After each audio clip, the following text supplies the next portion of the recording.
hello friends good morning रातिपुৱা duty আৰম্ভ কৰিছো যোগাৰ পৰা আহি এতিয়া বেটিৰ কাৰণে টিফিন বনাব লৈছো আজি তাইক চানা সবজি দি তাৰপিছত এইখিনি চানা তিয়াই থৈছো যোৱাকালি ৰাতি তাৰপিছত এই জিকা কাটি লৈছো এনেকৈ আলু সৰু সৰুকৈ কাটি লৈছো এইটো বনাই দিম তেলখিনি গৰম কৰাম গোটা জিৰা দিলোঁ আৰু আদা নহৰু বিলাহী পিঁয়াজ কেঁচা জলকীয়া সব পেষ্ট কৰি লৈছিলোঁ সব ঢালি একদম খুব কম মানে হেৰি ষ্টিমত এইখিনি ভাজি লৈছোঁ নহ'লে কেঁচা কেঁচা গোন্ধ এটা হ'ব চেনি অলপো দি লৈছোঁ জিৰা গুড়ি ধনিয়া গুড়ি সব দিলোঁ মছলাখিনি দি মই ধুনীয়াকৈ ভাজি লৈছোঁ ভালকৈ মছলাবোৰ তেলৰ লগত লাগি গৈছে ধুনীয়া এটা গোন্ধ আহিছে এতিয়া চব্জিখিনি দিম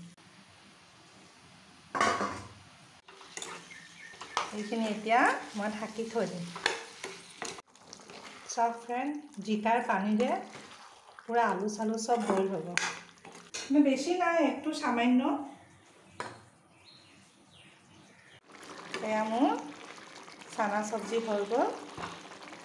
এতিয়া গৰম মছলা দি নমাই ল'ম এয়া বেটিৰ টিফিন ৰেডি এতিয়া তাইক থ'ব যাম সেই ভিডিঅ'টোৱে আজি আপোনালোকক দিছোঁ আপোনালোক ভালে কুশলে থাকিব থেংক ইউ